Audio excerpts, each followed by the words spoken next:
Okay, the Daisy 35, I got my 4x32 scope on. I'm going to be pumping up this 5 times. And what I did is I gave it a couple of drops of oil and shot a few sets just to get it kind of warmed up. And the pellet I'm going to be using is the Finale Match. This is 8.18 grain. And this is a 4.51 millimeter head size. So what I'm going to do is shoot 10 shots at the target down there, which is 15 yards. So anyway, I'm going to go down there, set up the camera, come back here, pump it up 5 times for 10 shots and see what kind of group we get.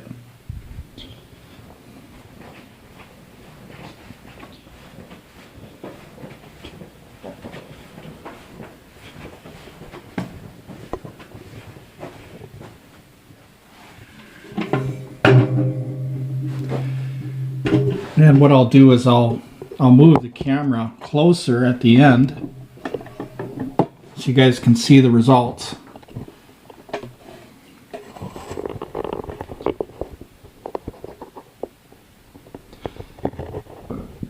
So keep an eye on that 1/2 inch dot down there. That's where I'm going to be aiming for now. That 1/2 inch dot. So here we go.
Okay, so that's the nature of a smooth bore.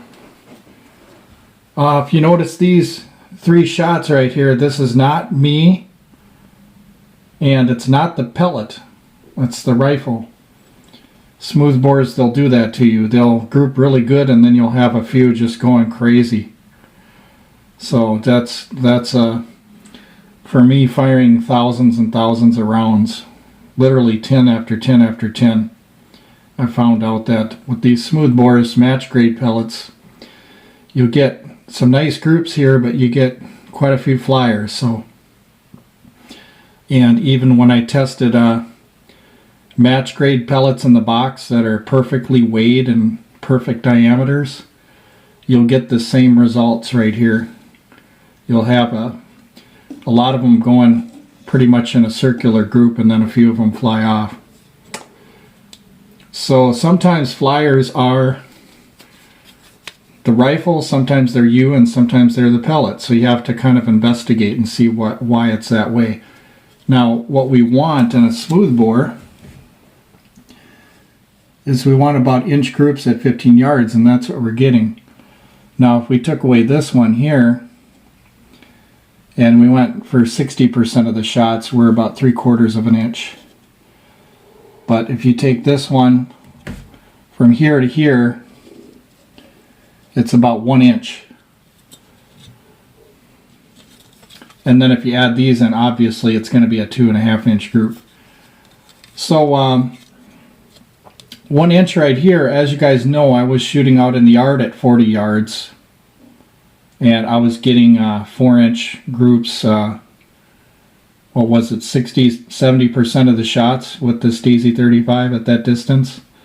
So it makes sense, because if you're, say like this was 10 yards, you know, every 10 yards you double the group size. So if it was 1 inch at 10 yards, it would be 2 inches at 20, 3 inches at 30, so on and so on. But yeah, for 1 inch, that's kind of like what I want at 15 yards for a smooth bore. Because after all, it is a smooth bore, so 1 inch, if you can get most of them within an inch, I think that's okay. I don't really like these a whole lot, but I'm going to do another set for you.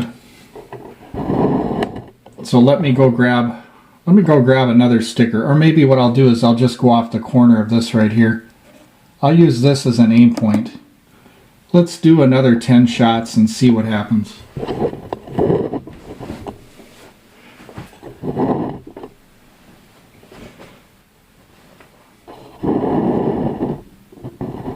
Yes, I already shot one of my phones before, so in case you guys know why I'm moving this back.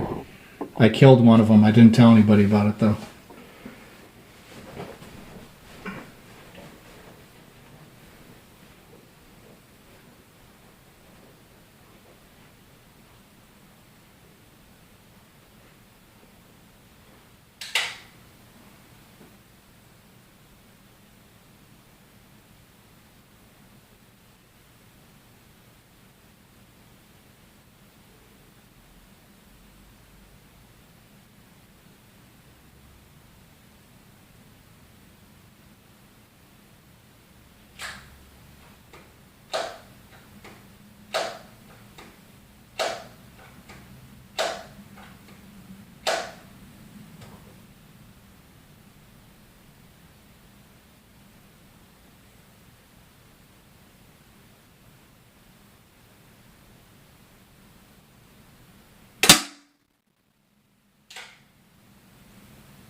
Alright, there we go. That one stayed together a little better.